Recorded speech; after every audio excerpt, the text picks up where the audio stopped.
சொல்லு ஜெனிஃபர், அர்ஜென்ட்டா வர சொன்னா என்னடி விஷயம்? என்னடி உன் முகமே சரியில்லை? ஆமா, எனக்கு மனசும் சரியில்லை, அதனாலதான் முகமும் சரியில்லாத இருக்கு. நான் தான் உன் மனசுல இருக்கேன்டி, அப்ப எப்படி அது சரியில்லாம இருக்கும்? நல்ல சந்தோஷமா தான் இருக்கும். நேரங்கிட்ட நேரத்துல ஜோக் பண்றேன்னு நினைச்சு எனக்கு கடுப்பேத்திட்டு இருக்காது சொல்லிட்டேன். நான் கடுப்பேற்றனா? சரி என்னன்னு சொல்லுடி. சைலண்டா இருக்கிற, சொல்லு, சொன்னா தானே தெரியும். நீ என்ன நினைச்சிட்டு இருக்க? என்ன நீ லவ் பண்றியா இல்லையா? நான் உனக்கு வேணுமா வேணாவா? எனக்கு நீ எந்த முடிவா இருந்தாலும் சொல்லு. உங்க வீட்டுல சொல்லுடான்றேன். இருடி சொல்றேன், நேரம் வரட்டும் அப்படின்னு சொல்றேன். அது வரைக்கும் எங்க வீட்டுல அமைதியா இருக்க மாட்டாங்க, பொறுக்க மாட்டாங்க. நான் சொல்லிட்டு இருக்கேன், கொஞ்சம் கூட காதுல வாங்காத இருக்க நீ. நான் என்ன பண்றதுன்னு எனக்கே தெரியல, பைத்தியம் பிடிக்கிற மாதிரி இருக்கு. ஏ ஜெனி, சொல்லிடுறேன்டி நானு. ஒரு 1 மந்த் டைம் கொடு எனக்கு ப்ளீஸ் டி. 1 மந்தா? உனக்கு ஆல்ரெடி 1.5 வருஷம் டைம் கொடுத்துட்டேன் நானு. இதுக்கப்புறம் 1 மந்த்னு கேக்குறியே, அதெல்லாம் முடியாதுடா. நாளைக்கு எனக்கு பொண்ணு பார்க்க வராங்க, அது தெரியுமா உனக்கு? என்னது, பொண்ணு பார்க்க வராங்களா? ஏன்டி என்கிட்ட சொல்லவே இல்லடி, இப்ப வந்து சொல்ற? ஏய் பைத்தியம், எத்தனை முறை உங்ககிட்ட சொல்லிட்டு இருக்கேன். எங்க அப்பா வந்து சொன்னாருடா, பொண்ணு பார்க்க வராங்க அப்படின்னு சொன்னாருன்னா ஆல்ரெடி உங்ககிட்ட நான் சொல்லிட்டேன் நானு. நீ அமைதியா இருந்த. எங்க அப்பாவும் சரின்னு சொல்லிட்டு மாப்பிள்ளை வீட்டுக்கார வர சொல்லவே இல்லை, அதனால நானும் அமைதியா இருந்தேன். இன்னைக்கு பார்த்தா எங்க அம்மா சாயந்தரம் ஃபோன் போட்டு இந்த மாதிரி மாப்பிள்ளை வீட்டுக்கார வராங்க நாளைக்கு, நீ வந்து லீவ் சொல்லிட்டு வந்துரு வேலையில அப்படி சொல்லிட்டாங்கடா. அதனாலதான் எனக்கே தெரியும், இல்லைன்னா எனக்கே தெரியாது இந்த விஷயம். உங்க வீட்டுல என்னடி அர்ஜென்ட், இவ்வளவு சீக்கிரம் உனக்கு கல்யாணம் பண்ணணும்னு நினைக்கிறாங்க? ஓஹோ, அப்பனா நான் 60 கல்யாணம் பண்ணிக்கிட்டுமா? என்ன அர்ஜென்ட்னு கேக்குற? இந்த பாரு, தேவையில்லாம பேசி நிற்காத. இப்பயே ஃபோன் போடு, உங்க அம்மாக்கு இல்ல உங்க அப்பாக்கு ஃபோன் போட்டு இந்த விஷயத்த சொல்லு. இப்பவே ஃபோன் பண்ணிட்டான். நான் வீட்டுக்கு போயிட்டு நான் வீட்டுல போய் சொல்லிடுறேன்டி. போன்ல எல்லாம் வேணாம், நல்லா இருக்காதுடி போன்ல சொன்னா. வீட்டுல போயிட்டு சொல்றேன் நானு. வீட்டுல போய் சொல்றியா? வீட்டுல போயிட்டு என்னப்பா பண்ணுவேன்? நல்லா தின்னுட்டு தூங்குவேன். இதெல்லாம் உனக்கு ஞாபகம் வருமா? இப்ப ஞாபகம் வந்து இருந்துச்சுன்னா எப்பயே நீ சொல்லியிருப்ப. எனக்கு அதெல்லாம் தெரியாது. இன்னைக்கே ஒரு முடிவு எனக்கு சொல்லு, இப்பவே சொல்லு. சோனி விஷயம் தெரியாதவே இவ்வளவு என்ன திட்டுறாளியே. அவ விஷயம் நான் சொன்னா இன்னும் இவன் என்ன பண்ணுவானே எனக்கு தெரியல. என்கிட்ட பேசவே மாட்டான்னு நினைக்கிறேன் நானு. எப்படிதான் நான் சமாளிக்க போறேன்னு தெரியல. எங்க அப்பா கிட்ட சொன்னாலும் அவரு புரிஞ்சுக்க மாட்டேன்றாரு. இப்போ கல்யாணம் வேணானாலும் இவனும் வந்து இப்போ இப்பவே சொல்லுன்றா. கடவுளே. ஏய், என்ன பேசினே இருந்தேன், ஏதோ பேய் அறிஞ்ச மாதிரி உட்காந்துட்டு இருக்கடா. டேய், பேய் அறிஞ்ச மாதிரி இல்லடி, இந்த விஷயம் தெரிஞ்சா எங்க அப்பா தாண்டி என்ன அறிவாரு. அப்பனா உனக்கு நான் வேணாவா ஜானு? என்னடி ஜெனி பேசுற? நீ இல்லனா நான் இல்லடி. சரி, நான் இப்ப என்னடா பண்ணட்டும்? என்னங்க சார் காஃபி? காஃபி குடிடி ஜெனி. இப்போ உங்க அப்பாக்கு ஃபோன் பண்ண போறியா இல்லையா? அதுக்கு மட்டும் எனக்கு பதில் சொல்லு. நான் வீட்டுக்கு போயிட்டு ஃபர்ஸ்ட் இத கேட்டுட்டு இந்த முடிவை அவகிட்ட சொல்லிட்டு உடனே உனக்கு நான் கால் பண்றேன்டி. நீ சொன்ன மாதிரி எனக்கு கால் பண்ணலனா அதோட என்ன மறந்துடு. ஏய் ஜெனிஃபர் நில்லுடி, காஃபி வச்சு குடிச்சிட்டு போடி. Jenny, Jenny.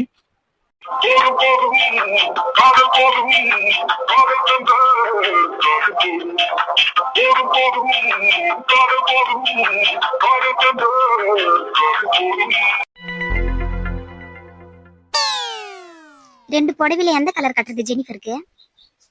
2 கலருமே நல்லா தான் இருக்குது, எதனா ஒண்ணு கட்டுங்க. அக்கா, அந்த ஆரஞ்சு கலர் நல்லா இருக்குது பாரு, அது நல்லா எடுப்பா தெரியும். ஆரஞ்சு கலர் வேணா கட்டி விடுங்க. பேபி, என்னென்ன புடவை இருக்குது எல்லாத்தையும் நீ எடுத்து வை. ஜெனிஃபர் வந்து செலக்ட் பண்ணிக்கிட்டான். வைத்தியஸ் வரா பாரு, வைத்தியஸ் கிட்ட கேளு, அவளுக்கு என்ன கலர் பிடிக்கும் அப்படின்னு சொல்லி கேளு. அவளே செலக்ட் பண்ணிட்டு இல்லைனா. ஏ வைத்தியஸ், அக்காக்கு எந்த புடவை கட்டி விட்டோம்? இது ரெண்டுத்துல எதிரி நல்லா இருக்கா அவளுக்கு எடுப்பா? அவளுக்கு எது பிடிக்கும்னு சொல்லி பார்க்கலாம் கரெக்டா நீ. அவளுக்கு எது பிடிக்கும்னா சுடிதார் தான் அவளுக்கு பிடிக்கும். சுடிதார் எதனா எடுத்து போட்டு விடு. சுடிதாரே பாவாடை சட்டை அந்த மாதிரி அவளுக்கு பிடிக்கும். இதெல்லாம் அவளுக்கு பிடிக்காது.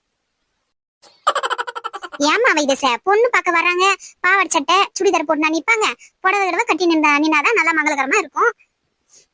ஆண்டி, மங்களகரமா இருக்கணும் மஞ்சள் கலர் புடவை கூட இருக்குது எங்க அம்மா கிட்ட. அது வேணா எடுத்து கட்டி விட்டு சொல்லுங்க இல்லைன்னா. அப்பனா அடுத்தது வைத்தியஸ்க்கு பொண்ணு பார்க்க வருவாங்க, அவளுக்கு வேணா மஞ்சள் கலர் எடுத்து கட்டி விட்டுரு பேபி, நீ மங்களகரமா இருக்கும்டி அப்படின்னு சொல்லி அவளுக்கு வேணா கட்டி விட்டுரு. சீக்கிரம் புடவை செலக்ட் பண்ணாதானே கம்பளி செயின் அதுக்கு மேட்சா இடத்துல எடுத்து வைக்க முடியும். டக்குன்னு செலக்ட் பண்ணுங்க. இவ சொன்ன மாதிரி மஞ்சள் கலர் புடவையும் எடுத்து வச்சிடறேன்.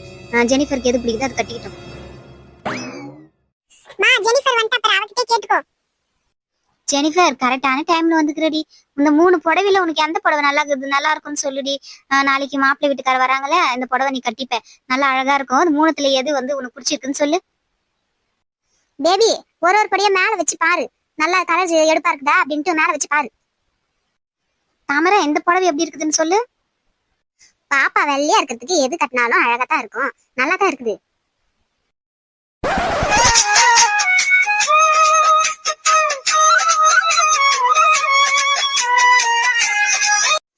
நல்லா இருக்குமா இது?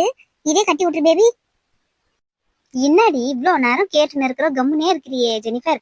எது பிடிச்சிக்குதுன்னு நான் உங்கள்கிட்ட தானே கேட்டுன்னு இருக்கிறேன், சொல்லு. மா எது வந்தாலும் எனக்கு ஓகே தாம்மா. இப்படி சொன்னா எப்படிமா? உன் விருப்பத்துக்கு தான் நாங்க இருக்கிறோம், நீ சொல்றதுதான் நாங்க செய்ய போறோம். இப்போ என் விருப்பமே என்கிட்ட இல்ல. ஜானு கால் பண்ணுவானா என்னன்னே தெரியல, அதை நினைச்சாலே வேற எனக்கு ரொம்ப கஷ்டமா இருக்கு. வீட்டுல போய் அவன் சொல்லிடணும். மா எனக்கு கொஞ்சம் டயர்டா இருக்குமா, நான் போய் ரெஸ்ட் எடுக்கமா? ஆமா ஆமா போமா, போய் நல்லா ரெஸ்ட் எடுத்துட்டு நல்லா தூங்கு. தூங்கி ஏஞ்சாதான் முகலாம் அப்படியே நல்லா ஃப்ரெஷ்ஷா நல்லா குண்டா இருக்கிற மாதிரி தெரியும். போ போ அக்கா விடுங்க, அவ போய் ரெஸ்ட் எடுக்கட்டும். சரியா தூங்கலனா கூட முகம் டல்லா தெரியற மாதிரி இருக்கும். யாமினா அப்பெல்லாம் நான் நல்லா தூங்கினே இருக்கிறதுனால தான் என் மூஞ்சி நல்லா குண்டா புசு புசு இருக்குதுன்னு சொல்றியா? ஐயோ நீங்க வேற, நான் என்ன சொல்றேன் நீங்க எப்படி புரிஞ்சுக்கிறீங்க பாரு. வைத்திய சார் ஏந்து வா, ட்ரெஸ்ஸிங் டேபிள்ல கம்பல் செயின் எல்லாம் வச்சிருக்கிறல்ல நானு, அது எடுத்துன்னு வா. எது செட் ஆகும்னு பாத்துட்டு எடுத்து வைக்கலாம் போ. ஆமா ஜெனிஃபர் முகமே சரியில்லையே, வாடி போன மாதிரி இருக்கு. இப்ப டயர்டா பேசுற மாதிரி பேசுறா, என்ன ஆச்சு அவளுக்கு? அவ அப்படிதான் பண்றா. கல்யாண பேச்சு எடுத்தாலே வேணாம் வேணாம் வேணாம்னு சொல்லி இருந்தா. அவங்க அப்பா வந்து என்னம்மா வயசாகுது, ஒண்ணு கல்யாணம் பண்ணி வச்சாதானமா என் கடமை முடியும் அப்படின்னு சொல்லிட்டு அவர் ஒரு பக்கம் இது பண்றாரு. இவளும் வேணான்னு சொல்லி இருந்தா. அதனால ரெண்டு பேரும் பேசுறது இல்ல. நான் வேணான்னு சொல்றேன், நீங்க பண்றீங்களேப்பா அப்படின்னு கோவப்படுறாவோ. நம்ம என்னம்மா பண்றது, நம்ம கடமை செஞ்சுதானமா ஆகணும்.